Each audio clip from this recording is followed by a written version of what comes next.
Anybody have an epi yet? No. Can you get an epi? I never thought I'd have to live through anything like this. I can film it. I never thought there would be a virus this bad. It was always just the movies. Just the movies that went bad. I would have never pictured this in a million years. It's having emotional connections with people and then watching them die. A lot of them die.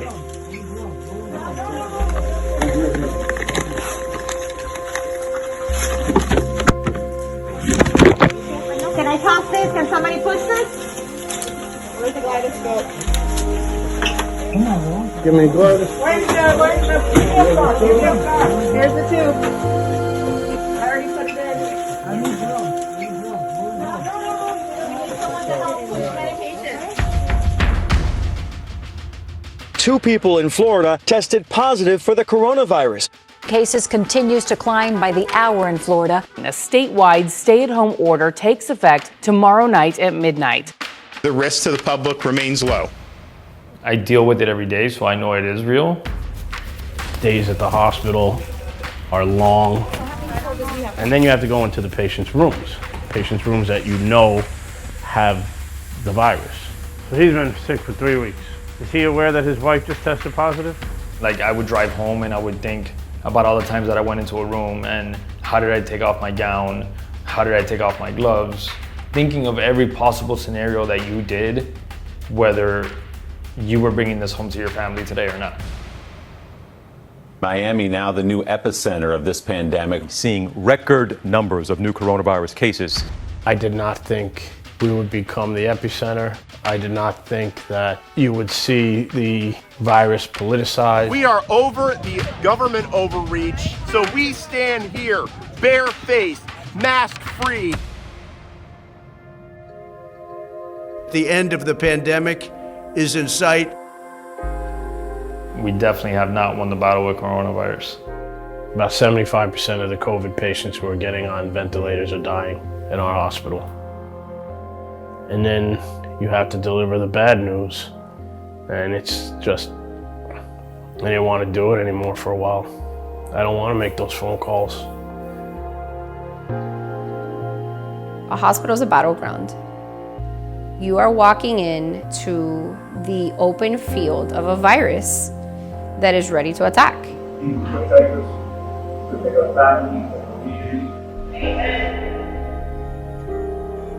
This is literally a battle that they're fighting for us, and nobody knows how to beat it right now.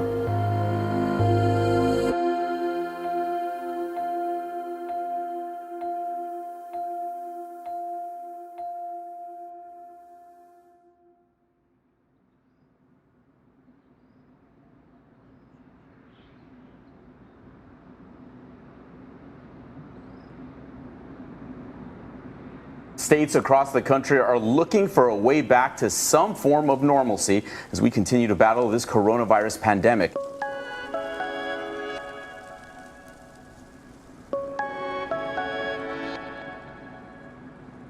We have the most vulnerable population in the country.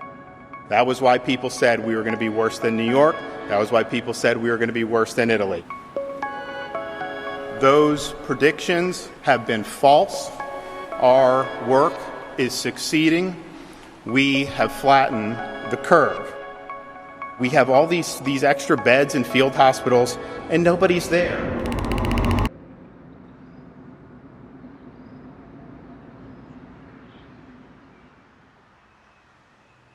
Jackson South is a community hospital, and because it's small enough, there's also a family component with all the nurses and all the staff. All right, this red stripe is where the COVID patients go, and that's the COVID elevator. We will not be using that.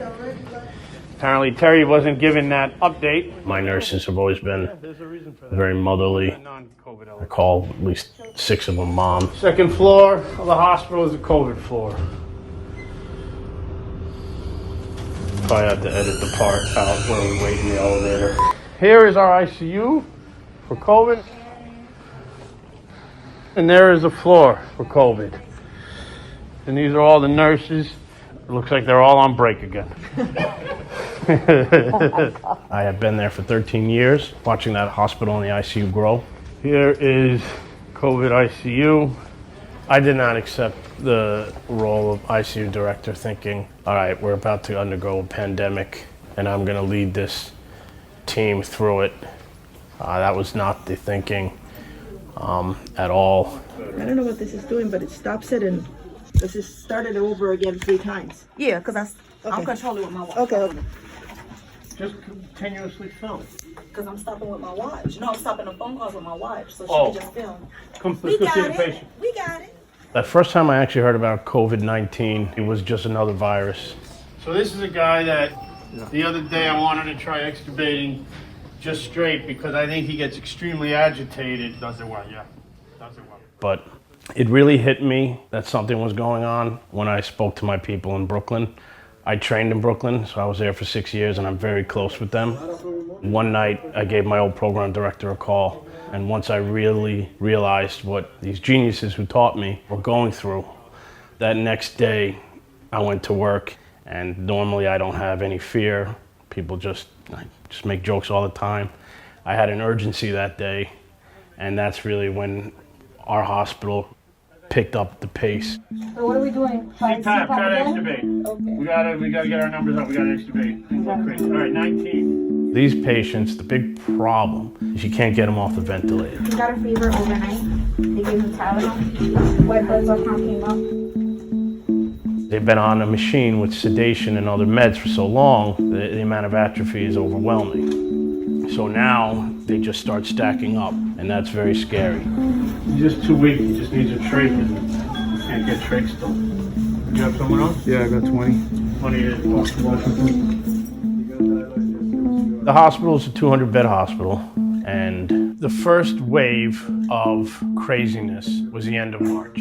This wasn't so much because we were getting a lot of COVID patients, but because of the testing taking a week at a time.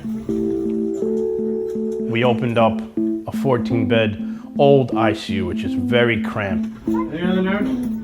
April is when we started getting better testing. So that was when we actually had our surge of 35 to 40 total COVID patients a day. And then we made the 24-bed ICU the COVID ICU. Hey, what's the plan for Washington? We're treating his infection. He's not ready to be extubated. He's getting dialyzed today.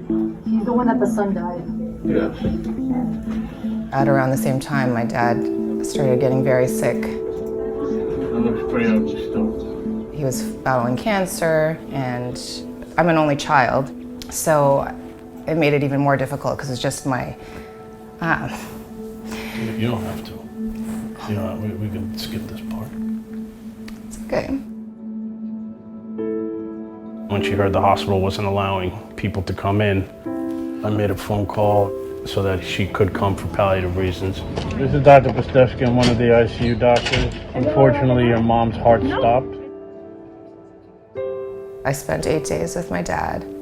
He passed away at the end of March, and I couldn't imagine not being there for my dad. Like, you know, for his final days, I could not imagine. The next step for you would just be to contact a funeral home, and they will take care of everything and then all the next steps. It was because of that I realized oftentimes the family members are the ones who will survive this, and we have to take care of them as well. I'm gonna go talk to Sally. I gotta tell Sally to hopefully me. So we got one of the nurse anesthetists. She would spend hours just calling each and every family member. You know, it's a long process, but we're gonna take those steps to see how he does, okay? And then the community donated a few iPads, and now she's FaceTiming. ¿Lo ves? Sí. Cuídate, por favor, lúchala. Ya estás a punto de salir, por favor, ¿ok? Por tus hijos, por mamá, papá y todos nosotros. Todos tus compañeros y todos los que te conocen. Okay?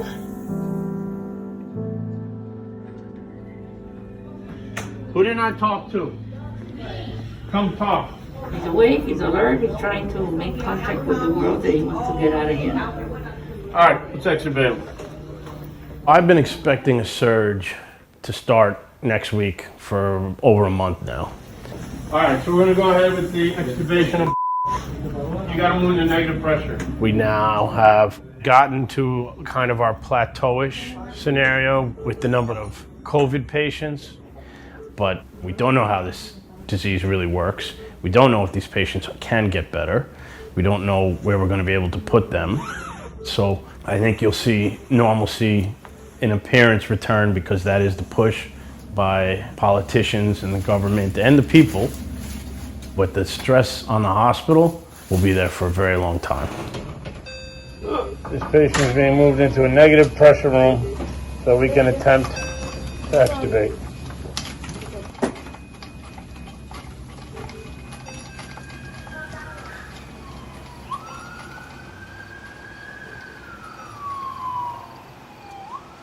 Healthcare workers go into their profession wanting to save people's lives. So this is what we do. But our families didn't make a decision in the career that we chose. So I just got in from work. A little tired. It's my 5th day in a row. Dr. Andrew was nice enough to buy everybody in the unit today some tacos. Just left some leftovers, and that's what I'll be eating for dinner tonight. This pandemic has completely changed my family.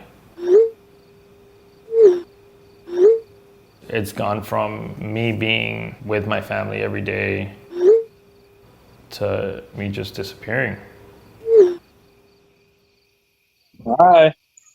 Hi. Hey, man. Come, Titi. Hi, girl. Hi. Bobby? Hi, old guy. The reason why I separated from my family was because we had a patient that had tested negative. She tested negative for coronavirus. At this point, we had never had a false negative, so we trusted it. I'm telling you, he's like wired. We went in with a regular yellow mask, no N95, no gown. They tested him like 3 days later. Again. He was positive. So now I'm like, I've been going home all these days. Ay, Dios mío. Then from one moment to the next, my 14-month-old daughter spikes a fever of 103. So now I'm freaking out. I was sure 100% that this was my fault, that my daughter now has a fever. She most likely has the virus. I gave it to her. I was angry at myself for still coming home. Emmy's sleeping. The next day she woke up fine. It was just her teeth that were coming out. But Easy. that night was the night that I told Elizabeth, I was like, I can't stay home. I did tell her when the numbers go down that I'll be the first one home. So I'm hoping that happens soon. Bye, Papa. Good night. Tira un beso, I love you. I miss you guys. Miss you too. We miss you too.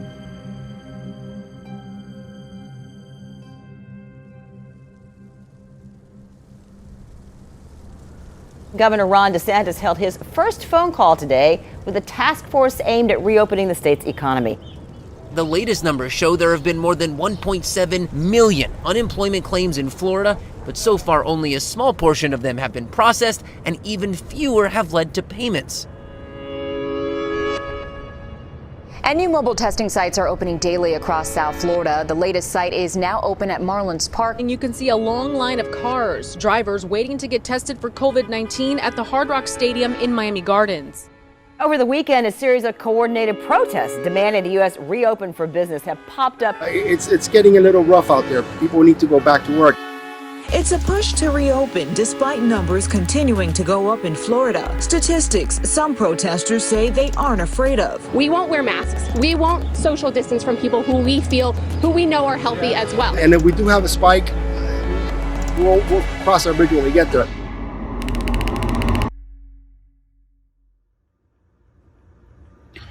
So about 10 days ago, I had an exposure to a COVID positive patient.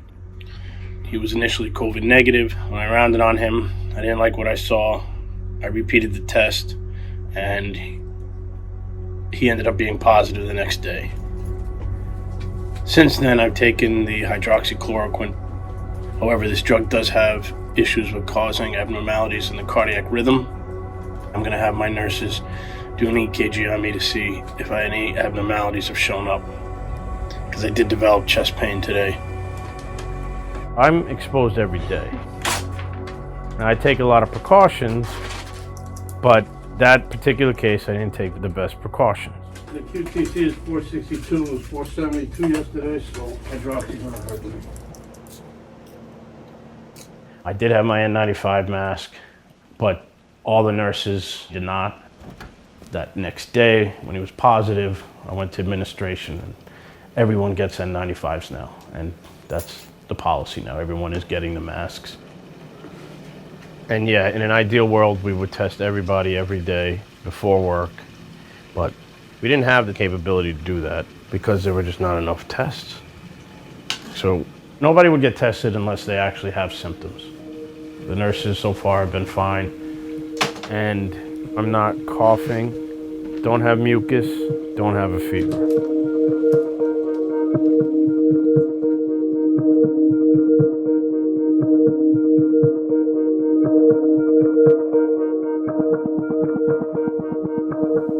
We try to take as many precautions as we can. He has a system where he comes in through the side door, he decontaminates, showers before he even comes into the house. But it is absolutely scary. And we have talked about different options, like should he stay in the hotel and not come home for months at a time. A ball? A bone? A collar? What is all this? You see where this is going? My biggest fuel is the kids. I need them. I need to come home to them. All right, songs. And yes, I'm probably gonna get some flack about that. You're putting them at risk for your own needs and that sort of thing, but they also need their dad. Yes. Sunshine, you make me happy when skies are gray. I don't think we could do it for months.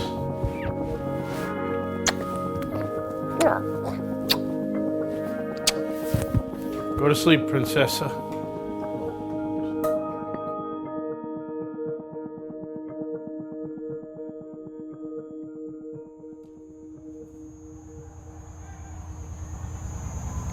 Hey, I'm outside.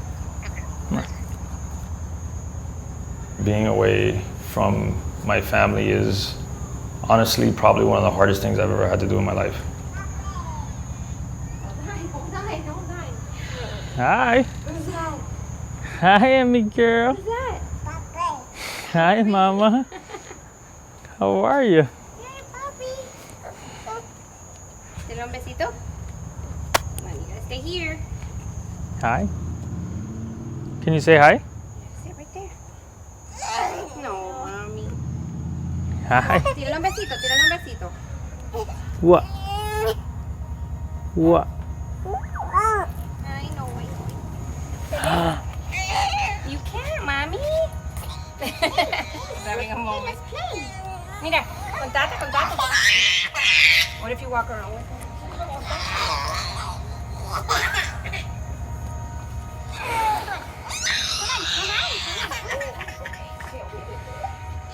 I love you, baby girl.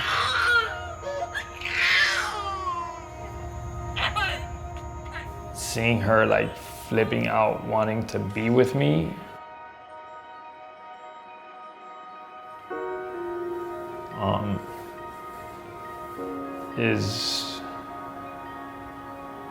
I think that's the hardest part.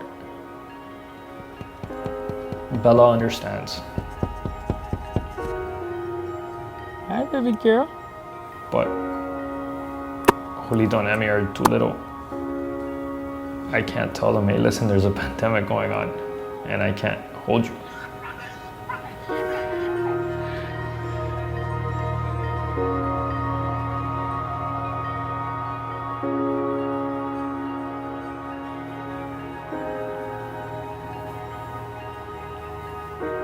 I miss my whole family. Hi.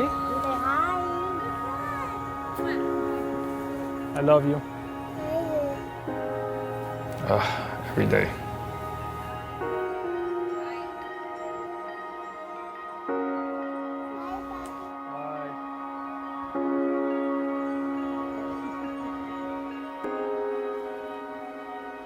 Every day.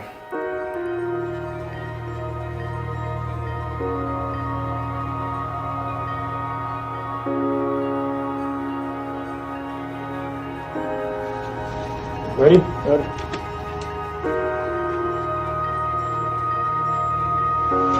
Hello, dear. How are you feeling? Hello, dear. How are you feeling? Is she doing it? Is she lying on her stomach? Yeah. Yeah? So el médico está diciendo que requiere que tú te acuestes en el estómago, así te ayuda a abrir los pulmones un poquito más. 82 is our employee. Hi, sweetie. How you doing? You look better.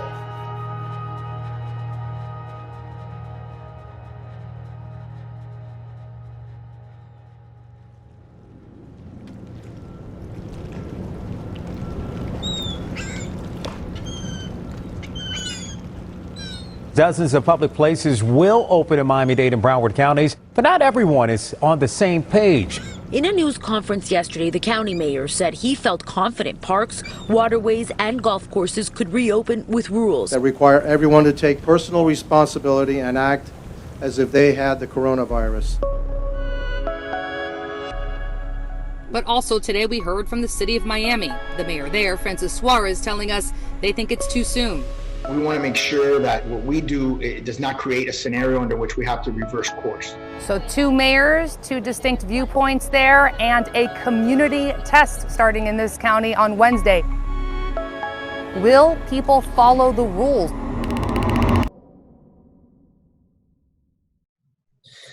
We always knew at some point things were going to open up and we were just going to have to see if it went well or if it was a huge mistake. As somebody who is literally putting himself at risk daily and seeing this isolation work, I should love to see it going on for a bit longer.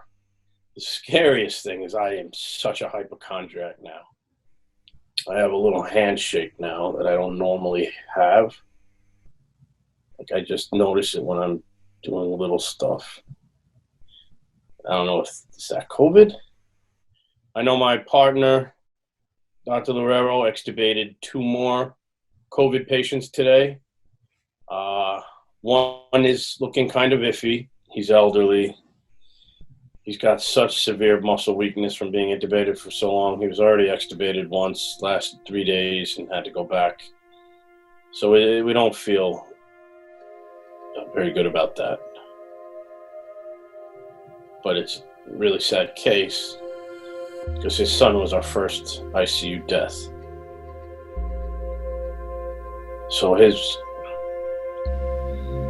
patient's wife already lost her son and has a good chance of losing her husband from the same disease. That was a really hard day for me. The day of Washington's son. His mom was calling him on the cell phone while we were intubating. She was a little upset.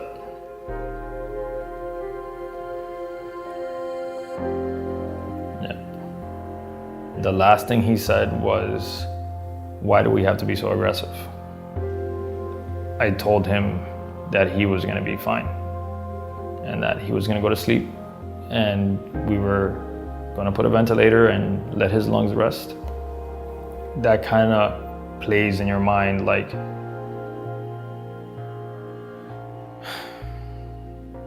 okay, let's go. Do the dance. Yeah, that's the best ever Papa dance. Uh-oh. when the father came into the ER It was more of, let's try to get him out of here because of his wife that just lost her son, so she wouldn't lose two of them in a month. A husband and a son in less than a month. Walking, talking, walking, walking. Oh, Lord. This thing's real, man. This thing is real.